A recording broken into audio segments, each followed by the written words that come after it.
কোনো ভাষায় প্রকাশ করা যাবে না। এটা একটা অনবদ্য এবং অসাধারণ পদক্ষেপ। তাই জন্য আমি বেনিবাগ সম্মেলনী ক্লাবের প্রত্যেক সদস্যকে আমি আন্তরিকভাবে শুভেচ্ছা জানাচ্ছি। এবং সবথেকে বড় জিনিস যে সাবজেক্ট নিয়ে আজকের এই অনুষ্ঠান, সেই সাবজেক্টটি হচ্ছে রক্তদান শিবির।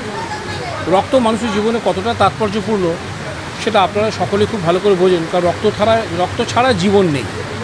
জীবন চলতে গেলে রক্তর প্রয়োজন অবশ্যই। তো তারই ব্যবস্থা এনারা নিয়েছেন এবং গত 29 বছর ধরে করে আসছেন। আমি আপ্লুত এরকম একটা অনুষ্ঠানে উপস্থিত থাকতে পেরে।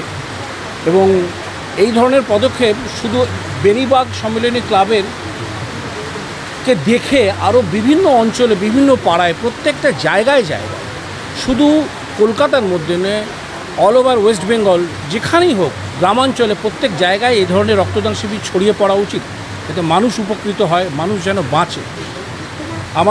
আমার পাশে যারা আছেন তারা সমস্ত বিশিষ্ট ব্যক্তিগণ, তারাও ভীষণভাবে ইন্সপায়ার্ড। তো একটাই কথা বলবো যে আপনাদের সকলের মধ্যে এই যে মানবিকতা, একটা জিনিস বোঝা যায় যে আজকে সকাল থেকে এরকম একটা বর্ষার একটা প্রবল বৃষ্টি আজকে কয়েক মাস ধরেই চলছে, 2-3 মাস ধরে, সে ঠিক হচ্ছে হোক, কিন্তু এই ধরনের একটা অনুষ্ঠানেও এই পদক্ষেপ নেওয়া বিশাল ব্যাপার, কোনো ভাষায় বলা যায় না। আমার খুব ভালো লেগেছে। সকলের উপস্থিতিও, সবাই সমস্ত রকম বাধা বিপত্তি উপেক্ষা করে কিন্তু এই অনুষ্ঠানে যোগদান করেছে, তার জন্য আমি তাদেরকে ধন্যবাদ জানাই। এবং সময় সুযোগ পেলে অবশ্যই পাশে থাকার, সাথে থাকার চেষ্টা করব। এবং আমাদের কলকাতা পুলিশের তরফ থেকে যদি কোনো সহযোগিতায় লাগে, আমরা সবসময় আছি পাশে থাকব। এই ধরনের অনুষ্ঠান পরিচালনা করা বেনিবাগ সম্মেলনী ক্লাবকে আমি তার জন্য ধন্যবাদ জানাবো। অনেক কথাই শুভেন্দুদা বলে দিলেন। তো আমার একটাই কথা বলার, যে এই ধরনের অনুষ্ঠান থেকে আরও মানুষ উপকৃত হোক। রক্ত তো মানুষের কাছে খুব প্রয়োজনীয় একটা বস্তু। আমাদের জীবনের প্রতি ক্ষেত্রে, প্রতি মুহূর্তে এটার একটা প্রয়োজনীয়তা রয়েছে। তো বেশি কথা বলবো না, এটাই বলবো যে এই ধরনের অনুষ্ঠানকে উৎসাহিত করার জন্য আমাদের তরফ থেকে যদি কখনো কোনো সহযোগিতার প্রয়োজন হয়, আমরা অবশ্যই পাশে থাকব, সহযোগিতা করব। নমস্কার, সবাই ভালো থাকবে। বেনিবাগ সম্মেলনী ক্লাবকে ধন্যবাদ আমাকে এই অনুষ্ঠানে অংশগ্রহণের সুযোগ দিয়ে। তো এটা একটা মহান উদ্যোগ রক্তদান করা। আমি সবাইকে অনুরোধ করছি, তো আপনারা রক্তদান করুন। এবং রক্ত যে একটা অমূল্য জিনিস, যেটা মানুষের জীবন বাঁচায়, তো সেই জীবন বাঁচাতে আপনারা সবাই এগিয়ে আসুন, রক্তদান করুন। এবং এটা গ্রামে গঞ্জে, শহরাঞ্চলে সব জায়গায় ছড়িয়ে পড়ুক। এবং প্রত্যেকটা ক্লাব বা প্রত্যেকটা অ্যাসোসিয়েশন যারা এর সঙ্গে যুক্ত রয়েছে, আমি তাদেরকে প্রত্যেককে অনুরোধ করছি যে এই ধরনের উদ্যোগকে আপনারা আরও বেশি করে প্রচার করুন, মানুষকে বোঝান যে রক্তদান করাটা খুব জরুরি।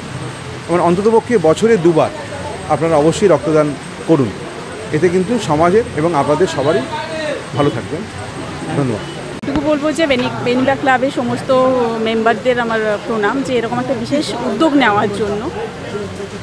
আর আপনারা তো সবাই জানেন যে রক্তদান কতটা ইম্পর্টেন্ট। আমাদের প্রত্যেক দিন আমাদের চারপাশে এরকম অনেক মানুষই মারা যাচ্ছে রক্ত না পেয়ে। তো সেই জায়গায় বলতে গেলে যে আমাদের রক্তদান করাটা খুব প্রয়োজন, মানুষের পাশে থাকতে হবে। ধন্যবাদ। আমাদের প্রথম সঞ্জীব যে মালিক, সে আমার বাল্য বন্ধু এবং বেস্ট ফ্রেন্ড, এবং তাকে আমরা অনেক কষ্ট করে বাঁচানোর চেষ্টা করেছি, কিন্তু বাঁচাতে পারিনি। আমরা সেই সময় বহুত চেষ্টা করেছিলাম, ব্যাঙ্গালোরে নিয়ে গেছিলাম, ব্রেন টিউমার হয়েছিল, মারা গিয়েছিল। তারপর থেকে আমাদের এই প্রয়াস, এবং এই প্রয়াসের মূলে আমাদের বিশিষ্ট যে জনের যে অবদান আছে, গৌরচন্দ্র বিশ্বাস, ইনি এই প্রস্তাবটা এনেছেন। এবং তখন থেকে আমরা এই জায়গাটা, প্রয়াসটা চালিয়ে যাচ্ছি মানুষের জন্য, এবং আগামী দিনে আমরা চালিয়ে যাব। এইটাই আমাদের উদ্দেশ্য, যে সমাজের প্রতি একটা ভালো কাজ, ভালো সচেতনতা, ভালো প্রয়াস, এটাই আমরা পরিবেশের কাছে। হালদার, বেনিবাগ সম্মেলনী ক্লাবের সভাপতি। হচ্ছে সন্তু বৈদ্য, আমাদের বেনিবাগ সম্মেলনী ক্লাবের সেক্রেটারি। ঠিক আছে, এটা আমাদের 29 বছরতম চলছে ঠিক আছে, আমরা প্রথম থেকে এটা চালিয়ে যাচ্ছি এবং আমরা যতদিন পারবো এটাকে চালিয়ে যাব। আমরা লাস্ট যখন 25 ইয়ার্স করেছিলাম, আমাদের একটা মোমেন্টও দেওয়া হয়েছিল যে 25 বছর পূর্তি উপলক্ষে। আমরা সেকেন্ড 50 বছর যেদিন পূর্তি করবো সেদিনকে আমরা আরও বিশালভাবে আরও বড় করে আমরা এটাকে করব, ঠিক আছে। এবং এটা আমরা যতদিন পারবো আমরা সবাই মিলে এটা চালিয়ে যাব বেনিবাগ সম্মেলনী ক্লাবের তরফ থেকে। দেখুন, এটা বেনিবাগ সম্মেলনী ক্লাব ঢাকুরিয়ার বুকে একটা গর্ব, কারণ টানা 29 বছর একমাত্র বেনিবাগ সম্মেলনী ক্লাবই এই ঢাকুরিয়া অঞ্চলে রক্তদান শিবির করে আসছে। এখনও পর্যন্ত ঢাকুরিয়ার বুকে কেউ এরকম টানা 29 বছর রক্তদান শিবির করতে পারেনি। আমাদের বেনিবাগ সম্মেলনী ক্লাবের সদস্য অধিবাসীবৃন্দ যারাই আছে তাদের কাছে একটা গর্বের বিষয় এটা, যে আমরা টানা 29 বছর ধরে এই রক্তদান শিবির করছি এবং এলাকা এবং বিভিন্ন জায়গা থেকে আমরা আমাদের রক্তের কার্ড পৌঁছে দিয়েছি। এবং আমরা গর্ব করে বলতে পারি যে আমরা আগামী দিনে এটাকে আরও ভবিষ্যতের দিকে অনেক বড় করে নিয়ে যাব। এবং আমরা যে অ্যাসোসিয়েশন অফ ভলেন্টিয়ার যে ব্লাড ডোনার্স আছে তাদের কাছ থেকে যে সাহায্য পাই, তারপরেও আমরা ওদের কাছ থেকে অনেক রকম সুবিধা সুযোগ, ওনারাও আমাদেরকে অনেক হেল্প করে। আমরাও চেষ্টা করি যে এদের সাথে আমরা আমাদের সমস্ত কিছু বজায় রেখে আমরা এই দীর্ঘদিন আমরা এই রক্তদান শিবির চালিয়ে যাব।